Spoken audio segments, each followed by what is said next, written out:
हम हनुमते नमः। धारा चैनल पर आप सबका स्वागत है। धारा चैनल को इतना प्यार देने के लिए आप सभी का हृदय से धन्यवाद। यदि आप धारा चैनल पर नए हैं तो चैनल को सब्सक्राइब करें और बेल का आइकन प्रेस करें। इससे आपको आने वाली नई ज्ञानवर्धक वीडियो का नोटिफिकेशन मिलता रहेगा। धारा चैनल पर आप भक्तराज हनुमान की कथा का श्रवण कर रहे हैं। आइए आज इसका दूसरा अध्याय श्रवण करते हैं। आगे की कथा आरंभ करते हैं। त्वमेव माता च पिता त्वमेव, त्वमेव बन्धुश्च सखा त्वमेव, त्वमेव विद्या द्रविणं त्वमेव, त्वमेव सर्वं मम देव देव। हनुमान जी लंका में पहुंच चुके हैं और सीता जी की खोज कर रहे हैं। आइए इसके आगे की कथा का श्रवण करते हैं। सीता को ढूंढने के लिए उन्होंने राक्षस राज रावण के अंतःपुर में भी बड़ी छानबीन की। मंदोदरी आदि स्त्रियों को भी देखा, परंतु सीता जी का कहीं पर भी पता नहीं चला। वे चिंतित हो गए। उनके मन में बड़ी ग्लानि हुई।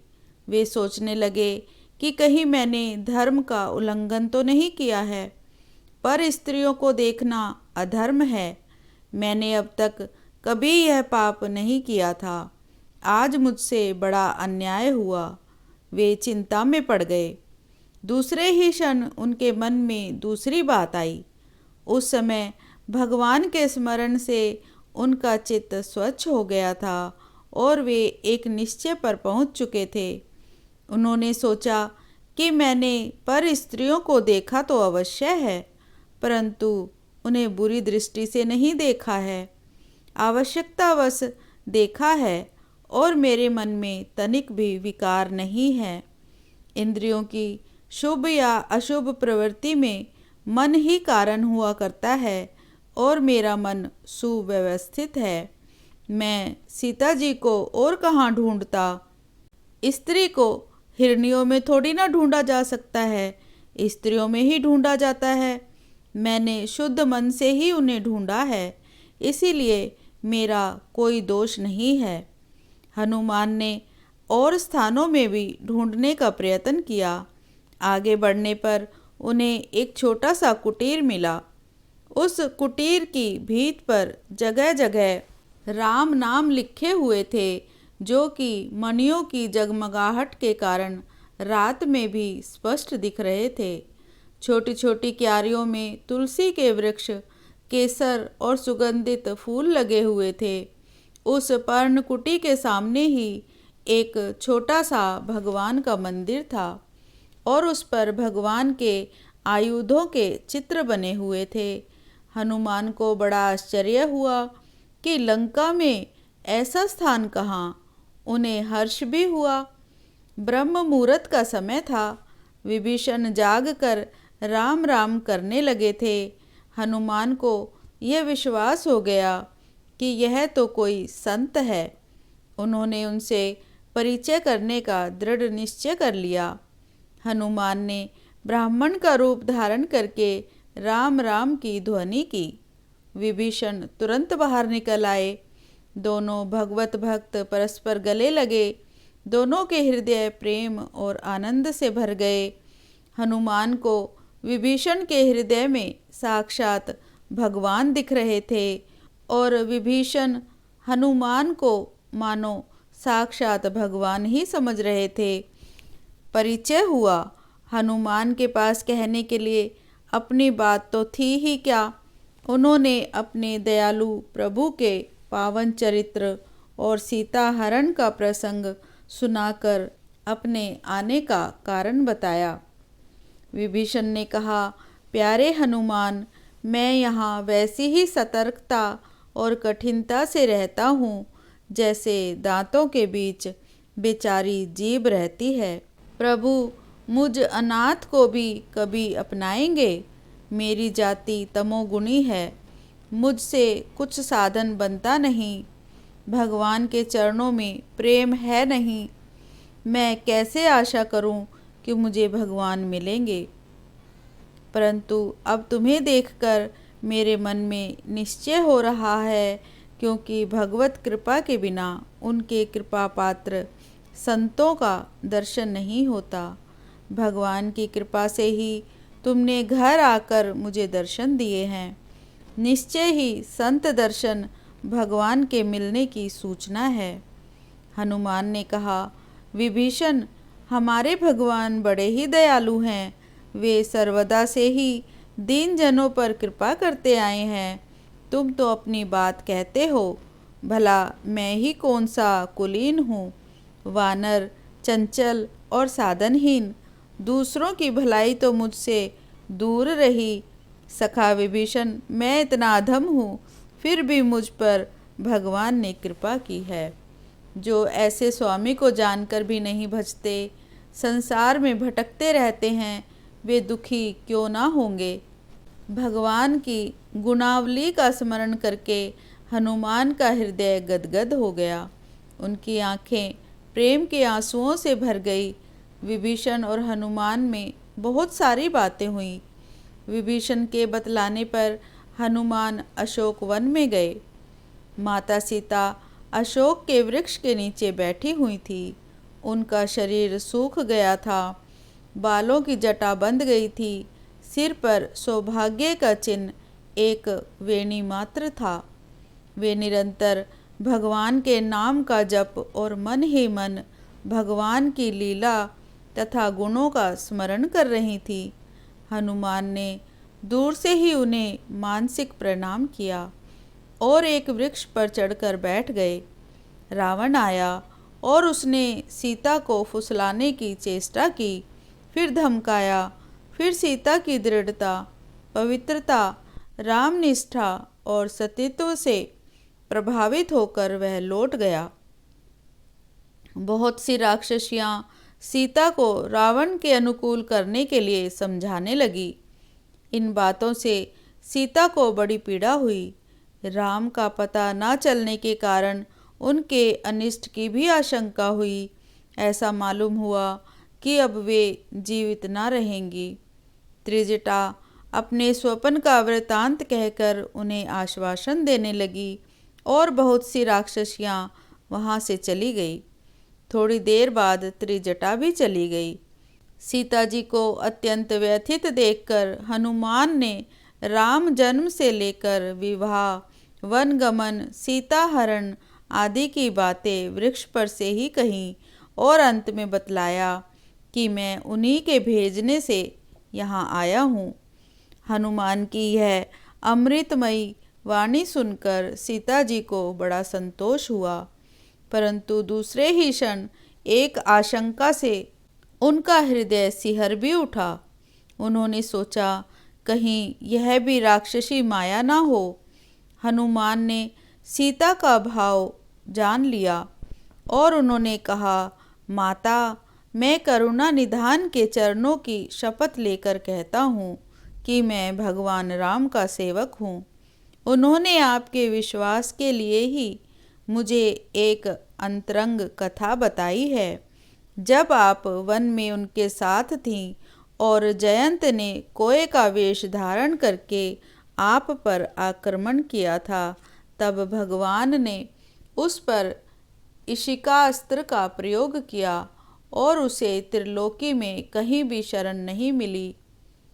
आपकी अंगूठी, जिसे केवट को देने के लिए आपने उन्हें दी थी, और भगवान ने जिसे अपनी अंगुली में धारण कर रखा था, उसे भी भगवान ने आपके विश्वास के लिए मुझे दिया है। आप मेरा विश्वास करें, मैं आपके चरण स्पर्श करता हूँ। हनुमान का हृदय वास्तव में निश्चल था और उन्होंने सच्चा प्रमाण भी दे दिया, इसीलिए माता सीता को विश्वास हो गया। उन्होंने हनुमान जी को नीचे बुलाया और अंगूठी लेकर वे आनंदमग्न हो गईं। उन्हें भगवान का संदेश पाकर इतना आनंद हुआ मानो स्वयं प्राण प्रिय भगवान ही मिल गए हों।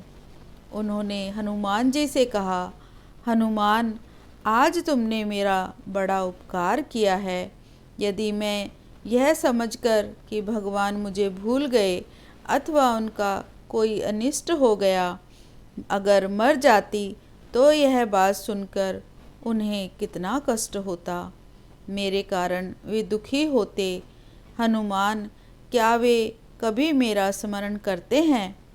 क्या मैं उन्हें कभी देख पाऊंगी? क्या वे शीघ्र ही मेरा उद्धार करेंगे? ये कहते कहते सीता जी का गला भर आया, आंखों में आंसू आ गए, वे बोल न सकी। हनुमान ने कहा, माता, तुम इतनी दुखी क्यों हो रही हो? राम तुम्हारे लिए कितने दुखी हैं, इसका वर्णन मैं नहीं कर सकता। वे पृथ्वी को देखकर कहते हैं कि माँ पृथ्वी, मेरे कारण तुम्हारी प्यारी पुत्री को बड़ा कष्ट हुआ है। क्या इसी से तुम मुझ पर नाराज हो, जो मुझे समा जाने के लिए स्थान नहीं दे रही हो? वे खिले हुए फूलों और कलियों को देखकर कह उठते हैं कि लक्ष्मण, इन्हें चुन लाओ, मैं सीता के बालों में गूंथूंगा। माता, उनकी विरह कथा अवर्णनीय है। वे अपने को भूल जाते हैं और सदा तुम्हारी ही याद किया करते हैं। हनुमान जी ने पुनः कहा, माता, उन्होंने आपको संबोधित करके कहा है, प्रिय, तुम्हारी उपस्थिति में जो वस्तुएं मेरे लिए सुखकर थी वे ही आज दुखकर हो रही हैं। सुंदर सुंदर वृक्षों की नई नई कोपलें आज मुझे आग सी जान पड़ती हैं। चंद्रमा ग्रीष्म ऋतु के सूर्य की भांति जलाता है और बादलों की नन्ही नन्ही बूंदें जो पहले अमृत के समान जान पड़ती थी, अब जलते हुए तेल सी मालूम पड़ती हैं। शीतल मंद सुगंध वायु विषैले सांपों के सांसों के समान मुझे पीड़ा पहुंचाता है। यदि मैं अपना यह उद्वेग, यह आवेग किसी पर प्रकट कर पाता तो मेरा हृदय कुछ हल्का हो जाता, परंतु किससे कहूँ, क्या कहूँ, कोई समझे भी तो। हम दोनों का जो पारस्परिक प्रेम है, एक दूसरे की आत्मा का संयोग है, मिलन है, उसका रहस्य केवल मेरा हृदय, मेरी आत्मा ही जानती है और मेरा हृदय, मेरी आत्मा सर्वदा तुम्हारे पास ही रहती है।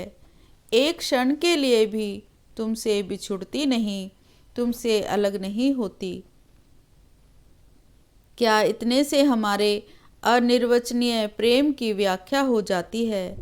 मैं तो कहूँगा कदापि नहीं, परंतु और कहा ही क्या जा सकता है।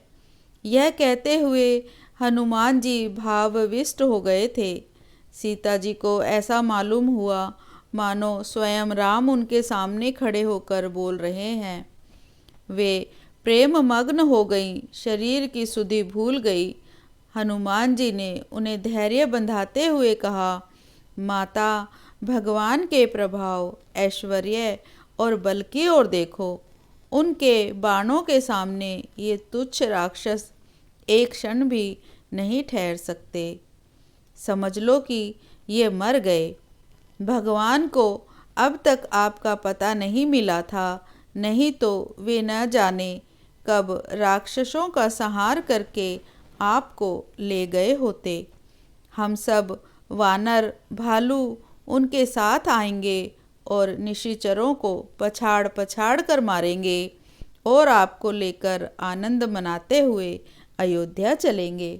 माता, आप क्या प्रभु का प्रभाव भूल गई हैं? वे मालूम होते ही वहाँ से सैनिकों के साथ चल पड़ेंगे, बाणों से समुद्र को स्तंभित कर देंगे। लंका में एक भी राक्षस नहीं बचेगा। यदि देवता, दानव और स्वयं मृत्यु भी भगवान राम के मार्ग में विघ्न डालना चाहेंगे तो वे उन्हें भी नष्ट कर देंगे। माता, मैं शपथ पूर्वक कहता हूँ, तुम्हारे वियोग से श्री राम जितने व्यथित हैं उसका वर्णन नहीं किया जा सकता। वे एक क्षण का भी विलंब नहीं करेंगे। आप उन्हें शीघ्र ही सकुशल देखेंगी। सीता जी ने कहा, हनुमान, अब तक 10 महीने बीत गए, अब 2 ही महीने बाकी हैं। यदि इनके बीच में ही भगवान ने मेरा उद्धार नहीं किया तो मैं उनके दर्शन से वंचित रह जाऊंगी। मैं उनके दर्शन की आशा से ही जीवित हूँ। रावण ने अब तक मुझे मार डाला होता यदि विभीषण ने अनुनय विनय करके मेरी रक्षा न की होती। सीता हनुमान से ये बातें कहते कहते व्याकुल हो गईं और उनका गला सूख गया, फिर वे बोल ना सकी। हनुमान जी ने कहा, माता, मैंने कहा ना कि भगवान मेरी बात सुनते ही चल पड़ेंगे, परंतु उनके आने की क्या आवश्यकता है। मैं आज ही आपको इस दुख से मुक्त करता हूँ। आप मेरी पीठ पर चढ़ जाइए, मैं आपको पीठ पर लेकर समुद्र लांघ जाऊंगा। जैसे अग्नि हवन किए हुए हविष्य को तत्काल इंद्र के पास पहुंचा देता है, वैसे ही मैं आपको तत्काल परवर्षण गिरि पर विराजमान भगवान राम के पास पहुँचाए देता हूँ।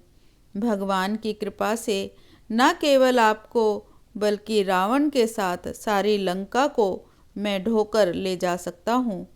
अब देर मत कीजिए, जब मैं आपको लेकर चलूँगा तब कोई भी राक्षस मेरा पीछा नहीं कर सकेगा। हनुमान की बात सुनकर सीता जी को बड़ी प्रसन्नता हुई। उन्होंने कहा, हनुमान, तुम्हारा शरीर बहुत छोटा है, तुम मुझे ले चलने का साहस कैसे कर रहे हो। हनुमान जी ने सीता को अपना विराट रौद्र रूप दिखलाया। वे बढ़कर सुमेरु पर्वत के समान हो गए। उन्होंने सीता जी से कहा, देवी, अब देर मत कीजिए, कहो तो राक्षसों के साथ लंका को भी ले चलूं। कहो तो राक्षसों को मारकर लंका को ले चलूं। निश्चय कर लो और चलकर राम लक्ष्मण को सुखी करो। जानकी ने कहा, हनुमान, मैं तुम्हारी शक्ति, तुम्हारा बल जान गई हूँ। तुम वायु और अग्नि के समान प्रतापशाली हो। तुम मुझे ले चल सकते हो, परंतु तुम्हारे साथ मेरा जाना ठीक नहीं है। मैं तुम्हारे तीव्र वेग से मूर्छित हो सकती हूँ, तुम पर से गिर सकती हूँ। राक्षसों से तुम्हें बड़ी लड़ाई करनी पड़ेगी और मेरे पीठ पर रहने से तुम्हें बड़ी आपत्तियों का सामना करना पड़ेगा। युद्ध की बात है, पता नहीं तुम जीतोगे या वे जीतेंगे। तुम जीत भी सकते हो, परंतु इससे भगवान का यश नहीं बढ़ता। मेरे इस प्रकार जाने से बहुत लोग सोचेंगे कि हनुमान अपनी पीठ पर किसको लिए जा रहा है। एक ही क्षण के लिए सही उन्होंने हमारे चरित्र पर शंका हो सकती है। उन्हें हमारे चरित्र पर शंका हो सकती है। सीता जी ने और भी बहुत से कारण बतलाते हुए कहा, पति भक्ति की दृष्टि से मैं स्वेच्छापूर्वक तुम्हारे शरीर का स्पर्श नहीं कर सकती। रावण ने मेरा शरीर छू लिया था, वह तो विवशता की बात थी, मैं असमर्थ थी, क्या करती। जब राम यहाँ आकर राक्षसों के साथ रावण को मारेंगे तब मैं उनके साथ चलूंगी और यही उनके योग्य होगा। हनुमान जी ने सीता जी की बातों का सम्मान किया, उनकी प्रशंसा की। सीता जी ने कहा, बेटा, तुम्हारी भक्ति, भगवान पर विश्वास और तुम्हारा बल पौरुष देखकर मुझे बड़ा संतोष हुआ है। मैं तुम्हें आशीर्वाद देती हूँ कि तुम बड़े बलवान, शीलवान, अजर अमर और गुणी हो। भगवान सदा तुम पर स्नेह रखें, भगवान सर्वदा स्नेह रखें। यह सुनकर हनुमान पुलकित हो गए। उन्हें और चाहिए ही क्या, जीवन का परम लाभ तो यही है। उन्होंने माता के आशीर्वाद को अमोघ कहकर कृतज्ञता प्रकट की। माता का दर्शन हो जाने के बाद हनुमान ने सोचा कि अब तो श्री राम का रावण से युद्ध होना निश्चित है, परंतु इसका किला इतना मजबूत है, इसकी चार दीवारियां इतनी सुरक्षित हैं, इसके दरवाज़ों पर ऐसे ऐसे यंत्र लगे हैं कि सहज में इसे जीतना संभव नहीं है। इन्हें तोड़े बिना हमारे आक्रमण का मार्ग नहीं खुल सकता। परंतु इन्हें तोड़ा कैसे जाए, यह एक प्रश्न है। अच्छा, मैं तो वानर हूँ ना, मैं फल तोड़कर खा सकता हूँ, क्योंकि अब भगवान का काम हो चुका है। मैं वृक्षों के कुछ डाल पात तोड़ सकता हूँ, क्योंकि इन दुष्टों को उत्तेजित करने का यही एक मार्ग है। हनुमान जी ने निश्चय कर लिया। उनकी बुद्धि और बल देखकर माताजी ने भी अनुमति दे दी। बाग के अनेकों वृक्ष नष्ट हो गए, बागवान खदेड़ दिए गए, हजारों राक्षस धूल में मिला दिए गए। एक घूंसे से ही अक्षय कुमार की हड्डी पसली चूर चूर हो गई। सारी लंका में तहलका मच गया। रावण पहले तो स्वयं ही युद्ध करने के लिए आ रहा था, परंतु मेघनाद ने उसे रोक दिया। वह आया, हनुमान के प्रहारों से उसके प्राणों के लाले पड़ गए। उसने घबराकर ब्रह्मपाश का प्रयोग किया। यद्यपि ब्रह्मा के वरदान से हनुमान ब्रह्मपाश से मुक्त थे, तो भी उन्होंने सोचा कि ब्रह्मपाश का अपमान नहीं करना चाहिए और रावण की सभा में चलकर भगवान की महिमा सुनानी चाहिए, जिससे राक्षस भयभीत हो जाएं और वे स्वयं ही ब्रह्मपाश में बंध गए। मेघनाथ बड़ी प्रसन्नता से उन्हें राज्यसभा में ले गया। वहां जाते जाते वह बंधन उनके शरीर से छूटकर गिर चुका था। हनुमान ने देखा कि रावण की सभा में बड़े बड़े देवता, लोकपाल, दिक्पाल हाथ जोड़े खड़े हैं। सूर्य का प्रकाश मंद है, वायु पंखा झल रहा है और अग्निदेव आज्ञा की प्रतीक्षा कर रहे हैं। सब रावण के इशारे का इंतजार कर रहे हैं। हनुमान निशंक खड़े थे। रावण ने उन्हें इस प्रकार अविनीत देखकर न जाने क्या सोचा और ठहाका मारकर हंसने लगा, परंतु दूसरे ही क्षण उसे अपने पुत्र अक्षय कुमार की याद आ गई। उसने डांटकर पूछा, तू कौन है? किसके बल पर तूने ऐसा उत्पात मचा रखा है? क्या तू मुझे नहीं जानता? मैं अभी तुझसे समझता हूँ। हनुमान जी ने बड़े ही गंभीर स्वर से कहा, रावण जो संपूर्ण प्रकृति के आश्रय हैं, जिनके रोम रोम में कोटि कोटि ब्रह्मांड प्रतिक्षण पैदा होते और नष्ट होते रहते हैं, जिनकी शक्ति से ब्रह्मा, विष्णु, महेश अपना अपना काम करते हैं, जिनके कृपा लेश से शेषनाग पृथ्वी को धारण करने में समर्थ होते हैं, जो तुम्हारे जैसे राक्षसों को दंड देने के लिए ही अवतीर्ण हुए हैं। मैं उन भगवान राम का दूत हूँ। क्या तुम उन्हें नहीं जानते? जनक के धनुष यज्ञ में जो धनुष तुमसे हिल तक न सका था, उसे तिनके की भांति तोड़ देने वाले को तुम भूल गए हो। खरदूषण और त्रिशिरा को 14,000 सेना के साथ अकेले मारने वाले को तुम नहीं जानते। तुम्हें अपनी काख में दबा रखने वाले बाली को जिन्होंने एक ही बाण से मार डाला, उनको तुम नहीं जानते। रावण, तुम उन्हें भूल सकते हो, परंतु वे तुमको नहीं भूल सकते। जिनकी अनुपस्थिति में वेश बदलकर, धोखा देकर जिनकी धर्मपत्नी को तुम चुरा लाए हो, उनसे भूलकर भी तुम बच नहीं सकते। मैं उन्हीं का दूत हूँ। मुझे अच्छी तरह पहचान लो।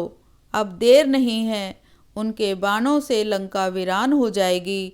इन तुम्हारे सभासदों का नाम निशान तक नहीं रहेगा। हनुमान की निर्भीक वाणी सुनकर राक्षस कांपने लगे। उनके मन में वह भय बैठ गया, जिसके कारण वे युद्ध में भी वीरता के साथ राम का सामना नहीं कर सके। देवता लोग मन ही मन प्रसन्न हो गए। रावण ने हनुमान की बातों की उपेक्षा कर दी। हनुमान ने पुनः कहा, भूख लगने पर फल खाकर मैंने कोई अपराध नहीं किया है। पेड़ पत्ता तोड़ना तो मेरा स्वभाव ही है। जिन दुष्टों ने मुझे मारा है उनसे आत्मरक्षा करने के लिए मैंने भी प्रहार किया है। ज्यादती तो तुम्हारे पुत्रों की ही है जिन्होंने मुझे बंदी बनाने की चेष्टा की है, परंतु मैं उन्हें क्षमा करता हूँ। तुम मेरी एक बात सुनो, बस एक बात मान लो। मैं विनय से कहता हूँ, प्रेम से कहता हूँ और सच्चे हृदय से तुम्हारे हित के लिए कहता हूँ। भाई रावण, जो काल सारी दुनिया को निगल जाता है वह उनसे भयभीत रहता है, वह उनके अधीन रहता है। उनसे वैर करके तुम बच नहीं सकते। तुम माता जानकी को ले चलो, परम कृपालु भगवान तुम्हें क्षमा कर देंगे। वे शरणागत के सब अपराध भूल जाते हैं। तुम उनके चरणों का ध्यान करो और लंका का निष्कंटक राज्य भोगो। तुम बड़े कुलीन हो, तुम्हारे पास अतुल संपत्ति है, तुम बड़े ही विद्वान हो और बल भी तुम्हारे पास पर्याप्त है। उन्हें पाकर अभिमान मत करो, ये 4 दिन की चांदनी है। चलो भगवान की शरण में हो। मैं तुमसे सत्य कहता हूँ, शपथ पूर्वक कहता हूँ कि राम से विमुख होने पर तुम्हारी कोई रक्षा नहीं कर सकता। इसीलिए हनुमान ने बहुत ही हितकर बातें कही, परंतु वे रावण को अच्छी नहीं लगी। उसने खींचकर राक्षसों को आज्ञा दी कि इसे मार डालो। विभीषण ने आपत्ति की कि दूत को मारना अन्याय है। अंत में अंग भंग करना निश्चय रहा और रावण ने पूंछ जला देने की आज्ञा दी। पूंछ में कपड़े लपेटे जाने लगे, उसे तेल में भिगोया गया और आग लगा दी गई। 10-20 राक्षस उन्हें पकड़कर नगर में घुमाने लगे। बच्चे ताली पीट पीट कर हंसने लगे। हनुमान ने लंका ध्वंस करने का यही अवसर उपयुक्त समझा। उन्होंने अपनी पूंछ से एक झटका लगाया और सारे राक्षस अपने अपने प्राण बचाकर भाग गए। वे उछलकर एक महल से दूसरे महल जाकर सबको भस्म करने लगे। वायु ने सहायता की। अग्नि ने अपने मित्र वायु के पुत्र के कार्य में हाथ बटाया। लंका धा धा करके जलने लगी। बहुत से यंत्र नष्ट कर दिए, धोखा देने के स्थान भस्म कर दिए, परंतु सोने की लंका अब तक जली नहीं। यद्यपि सारे नगर में हाहाकार मचा हुआ था, सब अपनी अपनी सामग्री, बाल बच्चे और स्त्री वृद्धों को लेकर अलग अलग भाग रहे थे, तथापि लंका जलने के समय भी चमक रही थी। कहते हैं कि लंका की एक काल कोठरी में शनैश्चर देवता कैद थे। हनुमान का पैर उनकी 4 दीवारी पर लगा और वह टूट गई। शनिदेव ने हनुमान से पूछकर सारी बात जान ली और एक कनखी से लंका की ओर देखा। एक विभीषण का घर छोड़कर सारी लंका जलकर राख की ढेरी हो गई। उन्होंने हनुमान को वरदान दिया और बतलाया कि अब लंका का सत्यानाश निकट है, और वे चले गए। शनि देवता को मुक्त करके हनुमान ने जब देखा कि सारी लंका ध्वस्त हो गई, इसके बीहड़ मोर्चों में अब कोई खतरनाक बात नहीं रही, तब वे समुद्र में कूद पड़े और स्नान करके फिर माता सीता के पास गए। माँ सीता ने भगवान के लिए उन्हें चूड़ामणि दिया और शीघ्र से शीघ्र अपने उद्धार की प्रार्थना करने के लिए कहा। उन्हें प्रणाम करके घोर गर्जना करते हुए हनुमान ने फिर से यात्रा आरंभ की। जामवंत, अंगद आदि बिना कुछ खाए पिए एक पैर से खड़े रहकर हनुमान की प्रतीक्षा कर रहे थे। उनकी किलकारी सुनते ही सबने कार्य सिद्धि का अनुमान लगा लिया और आगे बढ़कर उन्हें गले से लगाया। खाते पीते मधुवन उजाड़ते हुए सब भगवान राम के पास पहुँचे। हनुमान ने बड़े ही करुण शब्दों में सीता की दशा का वर्णन किया। लंका के ऐश्वर्य, रावण की शक्ति और वहाँ की एक एक बात उन्होंने भगवान जी से बताई। भगवान ने कहा, हनुमान, तुम्हारे समान उपकारी संसार में और कोई नहीं है। मैं तुम्हें क्या बदला दूं? मैं तुम्हारा ऋणी हूँ। तुम्हारे सामने मुझसे देखा नहीं जाता। भगवान की यह बात सुनते ही हनुमान व्याकुल होकर उनके चरणों पर गिर पड़े और प्रेम मग्न हो गए। भगवान राम ने उन्हें उठाकर हृदय से लगाया और उन्हें अपनी अनन्य भक्ति का वरदान दिया। भगवान शंकर की अभिलाषा पूर्ण हुई। जिसके लिए वे हनुमान बने थे वह कार्य पूर्ण हुआ। बोलो बजरंग बली की जय। यह अध्याय यहीं समाप्त हुआ। कथा अभी जारी है।